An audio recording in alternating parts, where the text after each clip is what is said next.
El día de hoy les voy a enseñar a preparar el gimlet, pero este cóctel gimlet lo vamos a preparar como siempre hacemos acá en el canal, diferentes versiones. ¿Qué vamos a hacer? Le vamos a agregar hielo. La idea es que la copa se vaya enfriando y vamos a hacer entonces el clásico. Vamos a añadir 2 onzas o 60 mililitros de gin. Originalmente quiero que sepan que llevaba simplemente 1 onza de limón, un top de soda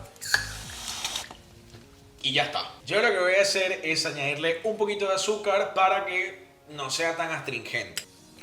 Y así digamos que es clásico porque antes no se hacían cócteles con almíbar, sino todos con azúcar. Esto lo vamos a mezclar un poquitito.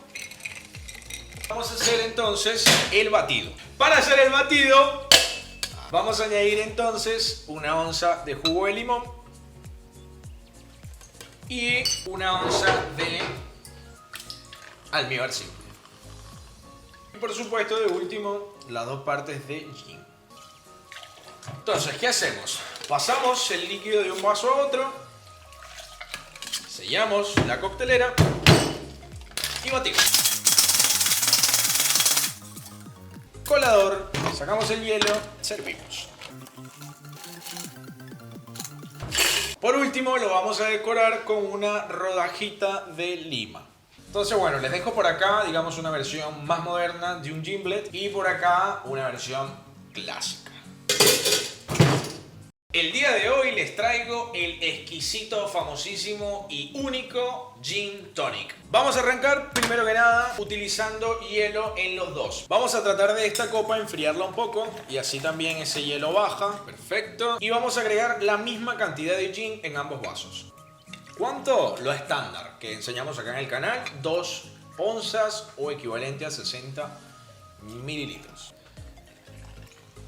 ¿Cuánto le vamos a agregar de tónica? Vamos a agregar lo que hayamos agregado de gin, agregamos el triple. Lo que va a diferenciar uno del otro, aparte de la presentación, que obviamente todo entra por la vista, va a ser la decoración. El clásico le vamos a añadir, digamos, rodaja de limón amarillo. Como siempre pasando un poquito así por encima como para saborizar. Y como yo les enseñé, adentro, ligeramente ahí, afuera. Y al otro lo que vamos a añadirle entonces serían rodajas de limas. Como nosotros utilizamos en la copa de vino tinto, a mí me gusta añadir 2 para, o sea, aparte de darle más cítrico, más presencia cítrica, también lo que hacemos es que se vea mucho más lindo, fíjense. Gin tonic clásico, gin tonic en una segunda presentación con una diferente lima, no es mucho. El día de hoy te voy a enseñar a hacer el Negroni. Entonces vamos a necesitar un mixing glass y vamos a necesitar un vaso corto. Le vamos a agregar hielo a todo.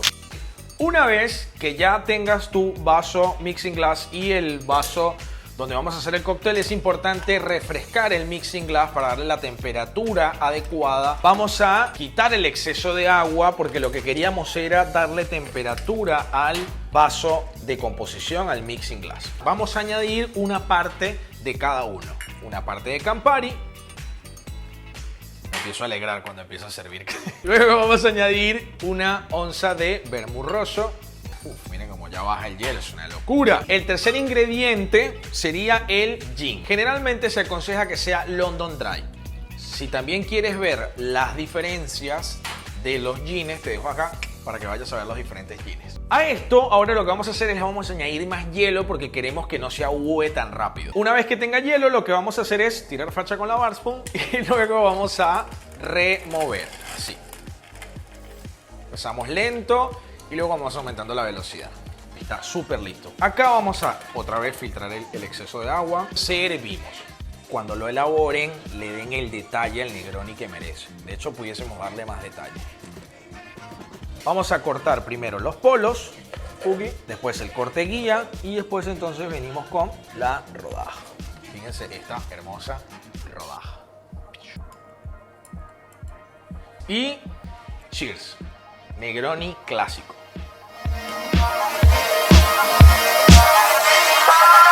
Hoy vamos a hacer el Tom Collins.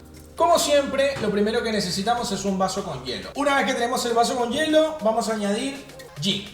¿Cuánto de gin? Vamos a añadir 2 partes de gin. Recuerden ustedes que el estándar que tenemos nosotros son 2 partes. Vamos a añadir una parte de limón y una parte de almíbar. Completamos con soda. Esto sería una buena proporción de cómo queda para completar un cóctel, fíjense. Luego, recuerden que los cócteles que tienen almíbares hay que integrarlos. Pongo serio con el profesor Juglar. Luego lo decoramos lindo. Agarramos un limoncito, poquitín, una cerecita. La magia del Tom Collins. Vamos con el Martini clásico, el Dry Martini. Bien, vamos a utilizar 3 partes de gin. Ya sé que quizás la receta original que tú conoces son 2 partes, pero acá yo lo voy a hacer como se está tomando ahora más a nivel mundial. Por una parte de vermouth dry, una parte de vermouth seco y refrescamos. Bueno, refrescamos el hielo y servimos. Y por último, la decoración más clásica que existe serían las 3 aceitunas en un escarbadiente. Para ustedes, Dry Martini.